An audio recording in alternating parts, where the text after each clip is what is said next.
Groeibuzz, de podcast behind the buzz. Echte verhalen over ondernemend Flevoland.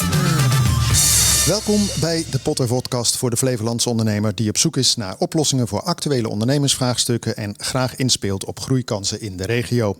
Ik ben Ronald, Voert, de host van deze sessie, en aangeschoven in de studio vandaag zijn Lin, General Manager bij HANGCHA Service Center Europe, en IG, CEO van JVM Europe. En we gaan dit keer het in het Engels doen, omdat beide heren pas recentelijk in Nederland werkzaam zijn en de taal de nodige uitdagingen nog voor hen kent en ik natuurlijk geen Chinees of Koreaans spreek.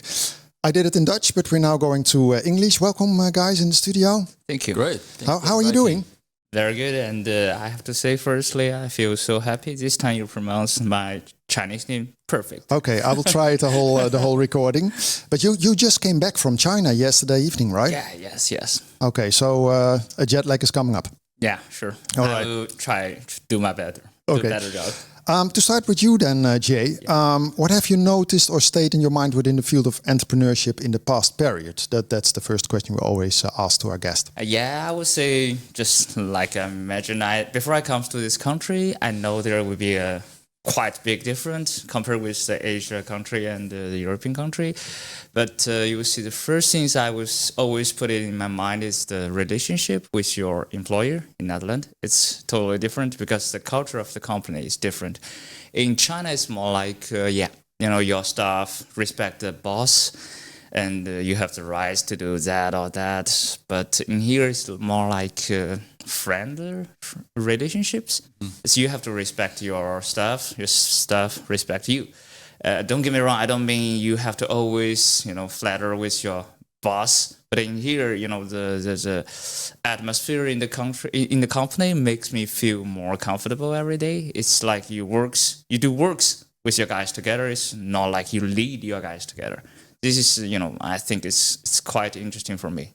Yeah, so for you it was quite new. How long are you already here? I see 2.5 years already. Okay, yeah. And now just used to it, or is it every day still a sort of culture clash? I've get used to do it a lot. Okay. I've already prepared a lot of things before I come to here. Okay. So it helps me to get used to do a lot of things here. All right. How is it with you, IG? You're in a company. You are CEO, of course.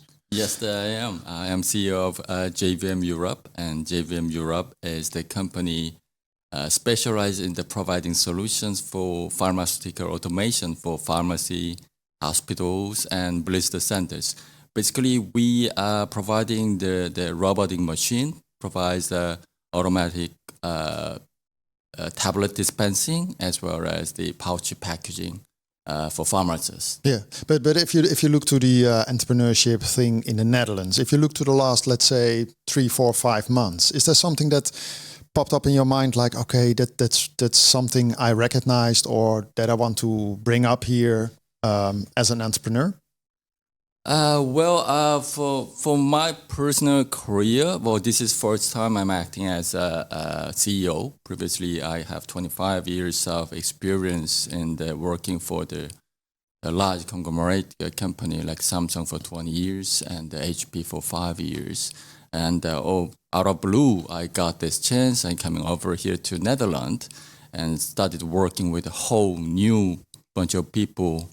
And I pretty much quite like working with people in here in many ways because I found all the good virtues of people in here in Dutch. They're very friendly and as well as very open to the other cultures and they respect the differences of those cultures and embrace those differences. And first of all, they all speak good English. Most of them speak better than I do, so I don't see any communication miss, from communicating with my colleagues there. So that in that matter, I'm still in the learning curve of running a business, but I'm very positive about all the atmospheres and the quality of the people and the way how we're working in here. Oh, that also sounds great. I would say nothing to complain about. But first of all, Jay, you're general manager of HANGCHA Service Center Europe. For those who don't know it, you have forklift trucks that you build and sell, and you are the guy who runs this service center, which has all the spare parts of those products, and you're based in Almere with HQ. And you're based in Lelystad. Yes, yeah. All right, we cover the whole region. Yeah, that's great. But if you look like to the what keeps you awake at night, except from a jet lag, of course. But what keeps you awake if you just think about it? What will it be for you, Jay? Mm-hmm. I would say, finally I got a chance to introduce my company also. We are Chinese forklift manufacturer in China. Actually, now it's ranked as the world number 8.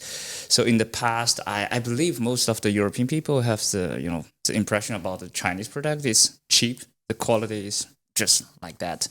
But and we are lack of all the service things, but later when we started our international company strategy, we saw that the service is also very important, no matter in American or in Europe. So that's why we hold a service company here. We prepare the spare parts, we offer the technical support here. But your question is more like, what will make me wake up at night? It's like what I will always worried about. Is that true? Yeah. There should be something that you are worried about, right? Yeah. It's not only the positive side, right? Or are we such a sort of ideal society? To be honest, that the first year, because we come here with nothing, but only, I would say 2 million in the bank. It's better than nothing. But at night I usually get up very early in the morning. I was worried like there is something, a big mistake I will make because we have no idea about the culture, especially the law, some regulation on the tax side. Because before I come to here, people told me the financial system is totally different between Europe and China. So I was so worried if there is, everybody, we have to do our personal income tax, like report to the Belastingdienst. Yeah, so for to the tax authorities. Yes. Yeah. Oh, you can speak Dutch as well, so we will change it anyway. This is a very important words I have to know, the Belasting. And they told me, hey, Jeff, you have to be very careful about the blue envelope in your mailbox. Then I thought, I always worried about, because sometimes a mistake is made naturally. It's because of I have no idea. It's not because of I won't do it on purpose. So, I do not have any financial background. So I was always worried, hope today we will make it everything the right way, in the right order. There's no any mistakes happened, especially involved with the text things. But you get it in English, I assume? In Dutch. In Dutch? Yeah. Really? Yeah. But how do you then fill in your text form? Yeah, I find someone professional to help me.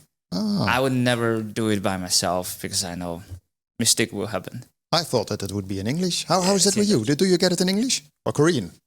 The text form? In English, yeah. Really? Yeah.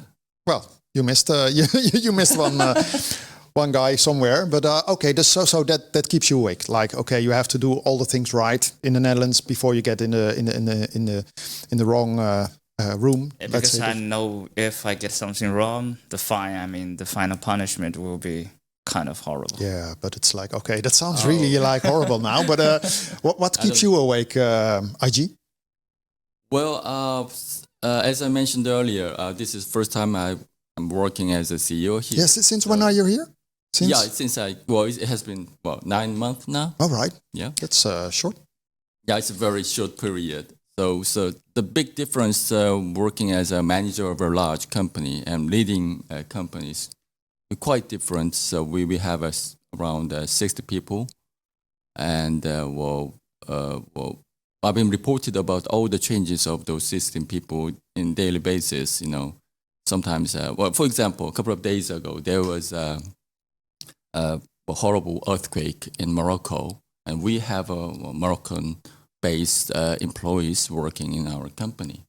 So all those things that happened to my employees also became my concern.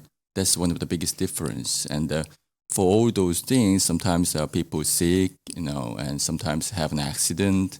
Well, all those things have become part of my work to manage the company keep running even in those kind of situations. So sometimes that is the one that keeps me awake And you have a lot of cultures, I assume, in your company. Yeah.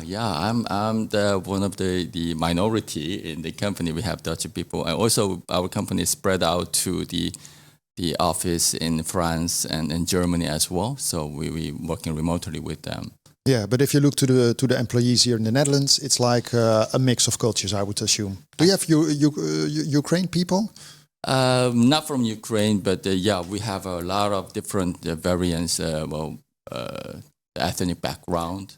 And how are you coping with that? Because you can try to use Google Translate, to make something clear. That's very easy nowadays. If I go to China, I can hopefully make me very clear. But if you look to your company, all those cultures, what you just said, it's like, it's very a thin line between, to have a good atmosphere or not, I would assume. How do you solve that thing? Is that just trial and error every day?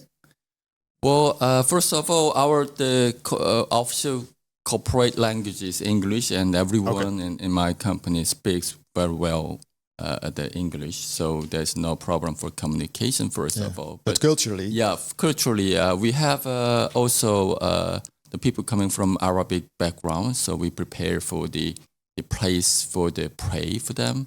So as long as we respect differences of those cultural differences, then we don't see any problem for that. Okay.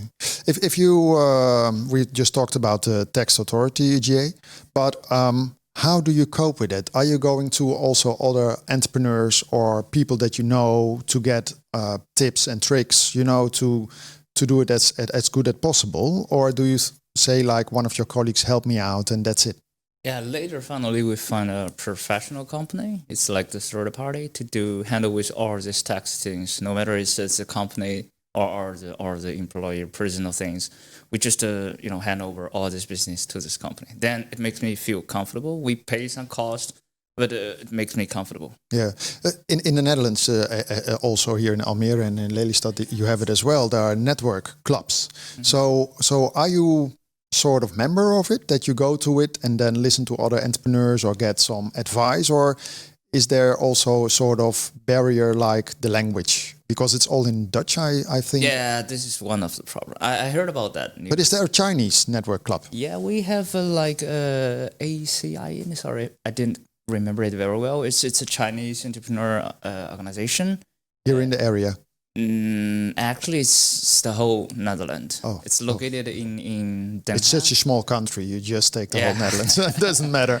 We usually will have like 2 or 3 times per year to hold everybody together to exchange our experience like this. But you guys also use WeChat, of course. Yeah. Well, in the Netherlands we know WeChat, but that's nothing compared to the original one. Mm-hmm. Is that also a tool for you to stay connected with other entrepreneurs? Sure. And it helps me a lot. First, it makes me feel much better. We can talk in Mandarin with all our Chinese friends here, and we also, can share our information. Sometimes we also, if we get an opportunity, I would take an example. There is a logistics center. They will first buy some racks, and they know that, they will definitely need some forklift, some material handling equipment. Then they will just transfer that information to me. Hey, Jeff, there may be some opportunity. You can go there to visit the employer there. Then, we just help with each other together. All right. How's that with you, IG? Are you a member of a networking club, or are you in WeChat, or do you have another? Not at all. I've said that it has been only 9 months since I came over. That would be one of the kind of bucket list I have to resolve. But how do you manage that then? Because it's just 9 months. If you go to a company, you get an onboarding program. You came here, so you have to figure out it all yourself. Or do you call some colleagues in France or Germany, or that's different? Mostly my colleagues support me to resolve those issues. And actually, our business areas is for whole European countries. I'd rather say that I have more connection outside of Netherlands for now. All right, yeah. It's also, we are such a small country. do you think that we are such a small country anyway? Yeah. Yeah, in the region, like Flevoland. Come on. Yeah. But it's because you went to China. A city is like 10, 15, 20 millions. Yeah. Yeah. Wow, that's cool. What is one of the most important lessons learned, IG, if you look to your career? You know, you worked earlier for Samsung and other companies, and you have lived everywhere around the world. In New York it was as well, I think. Yeah, I have New lived York, in London. New York 1.5 years, and London for 3 years. Yeah, you're a citizen of the world. But what's the most important thing that you have learned as an entrepreneur? Well, that's a really good question, because as a real entrepreneur, this is the first time that I have been experiencing for the past 9 months. But, you know, from my previous career, I try to experience as many things as possible, even though it's not directly related with my own task.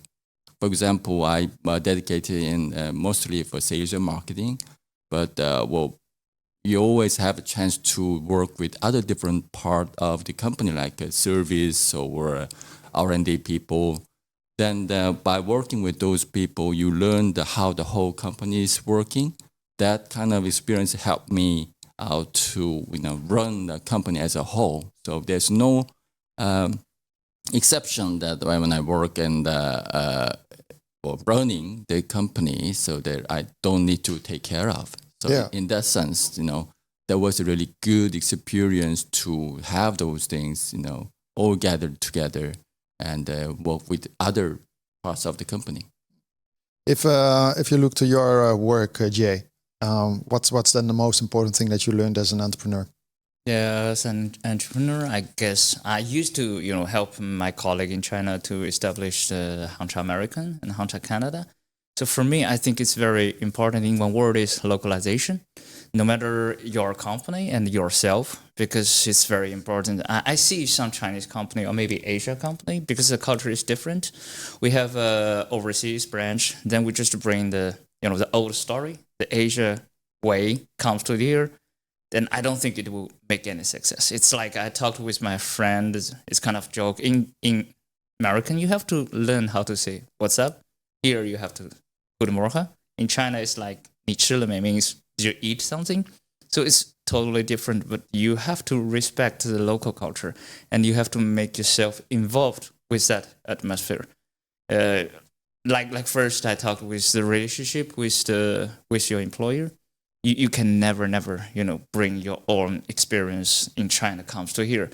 Then it will be a nightmare, no matter for you or for your employer. It's not good.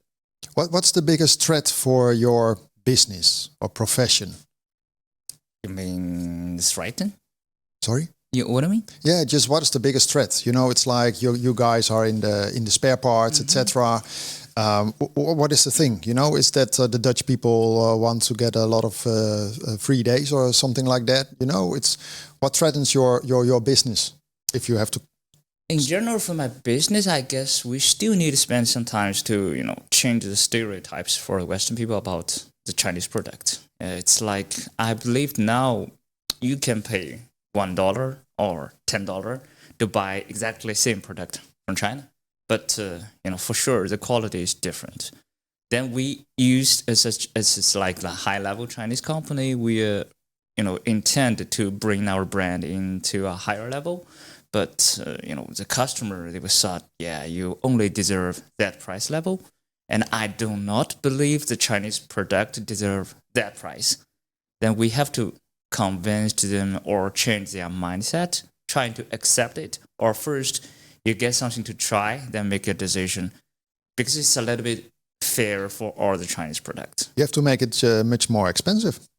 Yeah. And people think that's better quality anyway. Yeah. But it's still there. I thought we had that phase already, like the Chinese stuff is less. Yeah. Because that's like 10 years ago, I would say. But it's still there that you say. I would never judge it's right or wrong because it's the same. For Chinese people, we always think Western people are the perfect, rich, polite. But in fact, it's not that right. All right. Not all. If you look to your business, IG, you're in the dispensers for the hospitals, local drugstores. You're a worldwide company. Mm-hmm.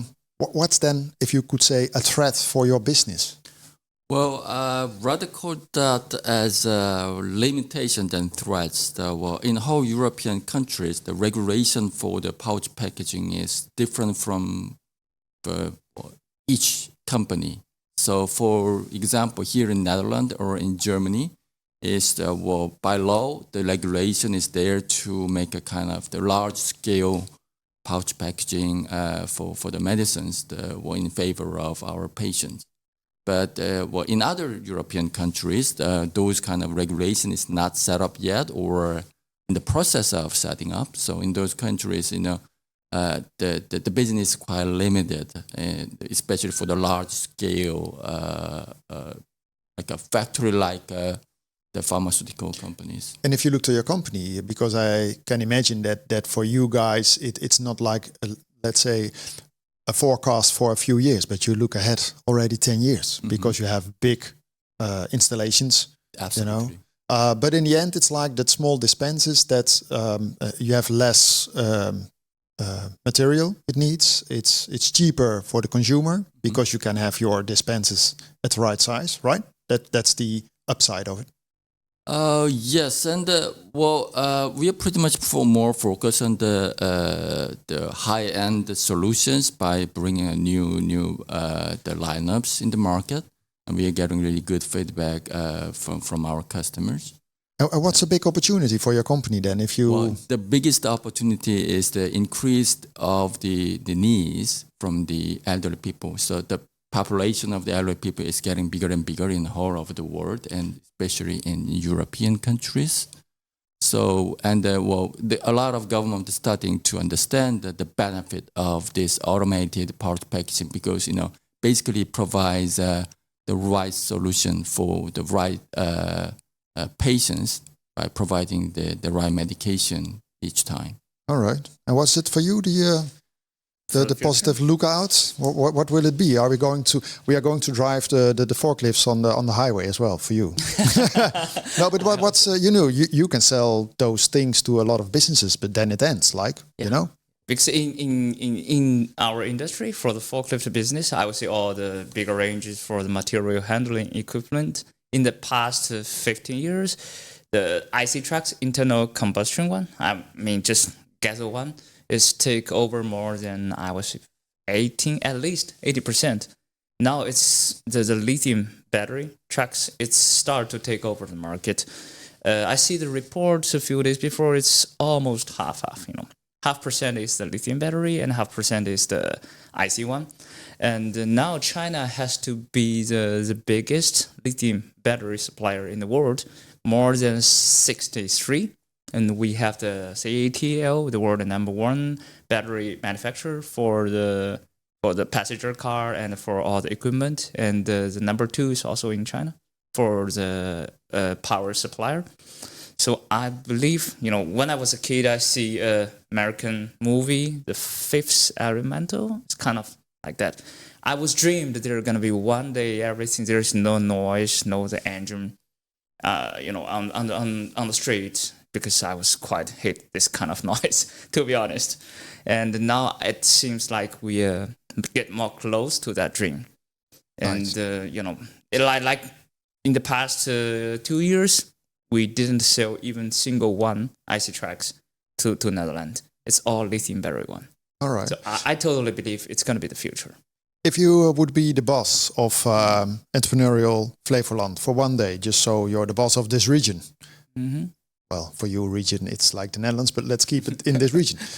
What would you do? Is there something that you would say like, okay, with all the things I've seen and I've learned, I would change something? Or do you say, okay, it's good already? Yeah, I guess I would do more because... What would you do? 1 year before I moved to this city, Flevoland, Almere, and most of my friends, the local Dutch people, they told me, "Hey, Jeff, I used to live in Amstelveen for like half years. This is also I accepted the suggestion from my friend, and later I decided to move here, and they always, trying to stop me doing that. Hey, Jeff, it's really silly. You've moved from Amstelveen to Almere." But after 1 year, I thought it's a very wise choice. The problem is, I don't think the leader of this city didn't do a good job to do more commercial or advertisement to let more people know about that city.